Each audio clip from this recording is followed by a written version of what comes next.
My friend said, you know what, I am on government assistance, I've been through a divorce, I'm getting no child support, and I have 6 kids to raise, and I need toilet paper.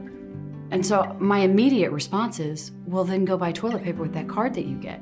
And then she told me it's not covered. It was really embarrassing. I was standing in the grocery store line and everybody was standing behind me, and my kids were there, and they started taking everything out of my cart that my kids and I needed to get clean. She said she was absolutely terrified because she had nowhere else to turn. She was embarrassed, she was ashamed, and I thought, wow, I've never been in that position in my life. I remember trying to get toilet paper, and we had times where we had to use clothes that were dirty. That makes you feel so low, you know, when you can't even wipe and be clean. You know, having to wet clothes, dirty clothes, and wipe my kids off. That made me feel like a crappy person, like a crappy mom. And my kids, I felt like they weren't clean, and that wasn't fair to them. Like it hits you on so many different levels, you know, and it seems like it's something that's so simple and you can't do it.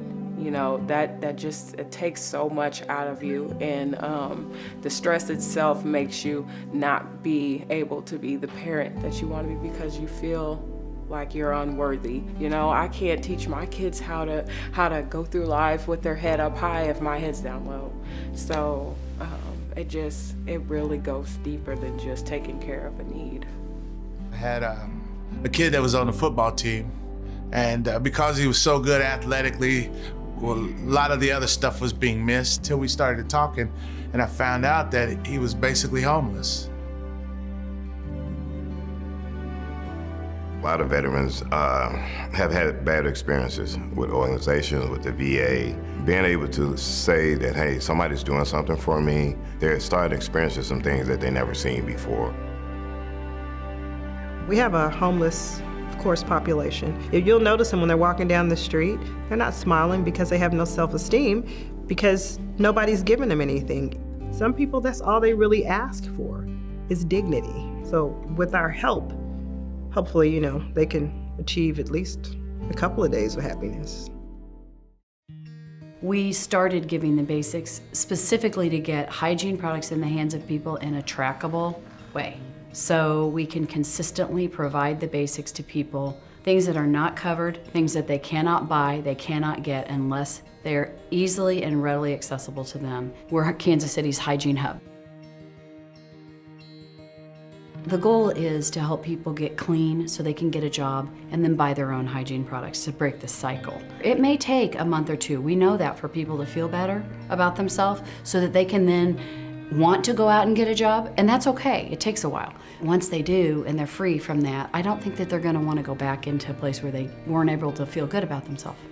So we started with a pantry program so that we fulfill for the local pantries, food shelters, churches, other community centers that need the basics. The products that they provide for our veterans are very essential into setting the pace on how we're going to serve the veterans. Just for them to start feeling good about socializing, so we want to incorporate them back into the society.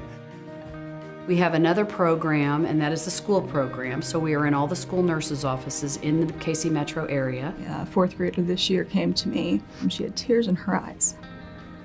She said, "Thank you so much for the stuff that you put in my bag.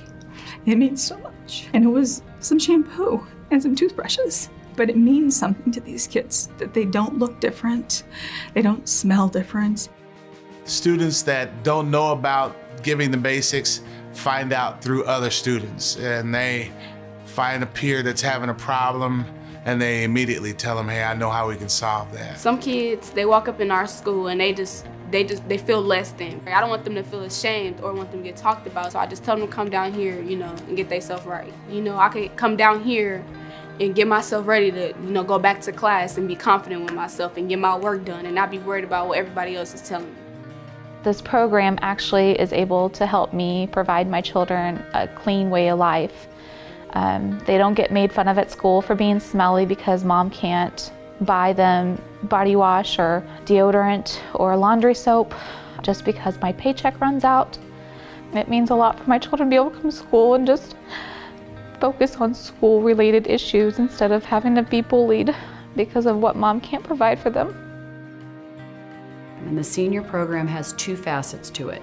The first part of the senior program is we're providing incontinence products to the homebound seniors. I get all the things that are available to me so that I can have a stable life and a stable home. It means a lot because it helps keep your house clean, helps to keep my body clean.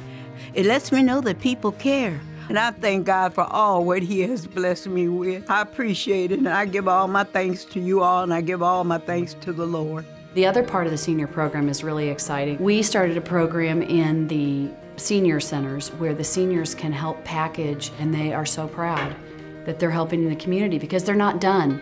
They're just not mobile. A lot of people have an opinion about adults that have a need.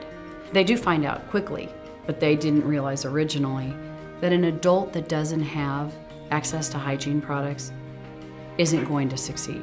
If we continue to do nothing, how will that help them change?